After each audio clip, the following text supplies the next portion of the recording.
What's up mga ka-59? For today's video, alam ko marami na nagbablog dito sa Riyadh, Al-Bata. So ganito ang sistema dito pag araw ng Ramadan. Walang ganong tao at kukunti lang ang mga nagtitindang gulay-gulay sa labas. So tignan niyo naman pag ganitong Ramadan dahil yung iba ay nagpupasti. Ipiplex ko lang sa inyo yung Pinas Market. Sa mga nakakamiss dyan ng mga pagkain ng Pinas Market. Sa tabi lang ng LBC at ayan makikita ninyo. Malapit sa Villaggio. Dito lang yan sa Pinas Market.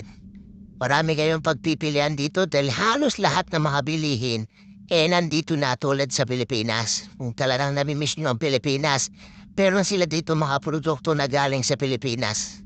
May mga hotdog sila dyan, Tocino ay lang mga chicken tocino at pork tocino at meron din sila mga fresh na mga isda. Ayan, may mga yellowfin na malalaki. At ayun ang presyo, 19 real. At iba't ibang klaseng isda. Meron din mga pusit o crabs. Hasa-hasa, halagang 5.95. Fresh yan at mga hipon. At ayan, pusit. At meron din silang hipon ulit. Ayan ang mga presyo nila. Sariwa dito ako lagi namimili at kuminsan sa iba. Pero lagi ako dito dahil dito ko nagustuhan. So sa mga kababayan po dito sa Riyadh, Saudi Arabia nasa sa inyo naman yan dahil marami talagang Filipino market dito sa Bata. Pero share ko lang sa inyo for today's video kung saan ako namimili. Nabubulol pa ang inyong likod. Ayan, meron pang salmon scrap. Ayan, tignan nyo naman yung bilihan dito. So hindi ko siya pinopromote, sinishare ko lang sa inyo kung saan ako namimili ng mga Filipino food. Meron din sila mga baka rito. Dahil dito ko nagustuhan dahil minsan sale sila rito at mababa ang presyo. Sa mga gustong nagtitipid, ayan, meron din mga sardinas, 2 pieces, 4.50. Samahan mo lang 2 itlog, ayos na. At saging nila, napakababa ng presyo rito May mga prutas din sila.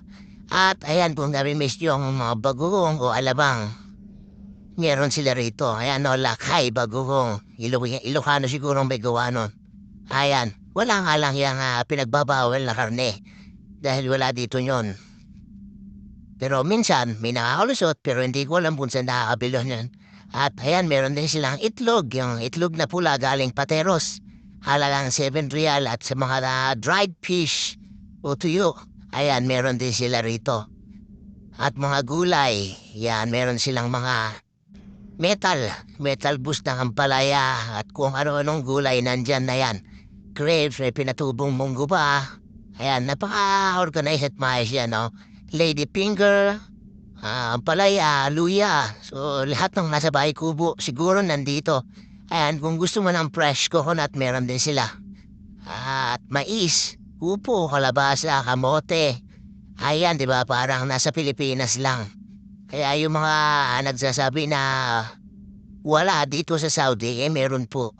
Meron din silang tanglad. Diba?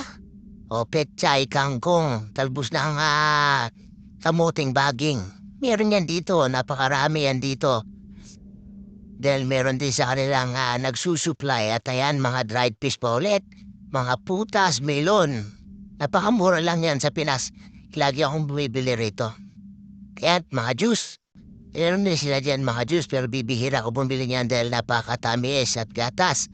At sa mga naghahanap din ng mga pansit-pansit, meron din dyan. At ayan, kung makikita nyo nga naman, meron din silang parang ham. Pero chicken yon. At ayan, puto, halaya, ano ba yung bityo-bityo. Basta, maraming chicken skin, hopya. Yan, mga Filipino food, nandyan na. Yan, hopyang onion, Napakasarap niyan. Muha ako yan hopyang onion dahil napakasarap ibaon sa duty. Sabayan mo ng black coffee. Ayos na, tapos manood ka lang ng isang movie. Mga 2 movie lang, tapos na yung duty mo. Yun na nga talaga ang buhay OFW, 2 movie lang. Tapos na.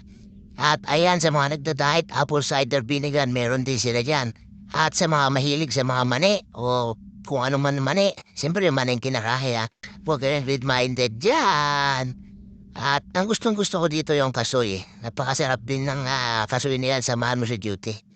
At sa mga may hilig mga sweets dyan, sa mga magpapapackage, ayan, napakamura ng mga chocolate nila dyan at next year pa expiration yan. Sinek ko yung mga iba dyan eh.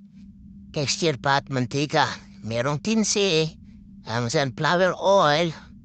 Bumili ako dyan na may mas mura pa dyan eh. Sa babanda.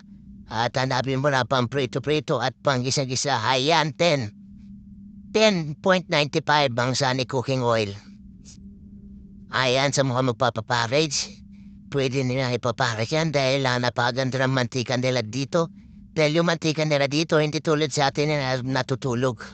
Yung nagiging sebo. Dito kahit anong lamig, kahit anong init, hindi natutulog yan. At tapos na nga ako mamalengke, ayan, kakain muna kami ng aking 5-9 ng shawarma. Dito sa CFC, ayan ang ating kababayan. So hindi ka ba, isang Indian yan. Ay, Bangladesh pala. Mali pala yung sinabi ko, Bangladesh pala yan. Ayan, minekos-mekos na niya yung shawarma, oh. Napakasarap niyan.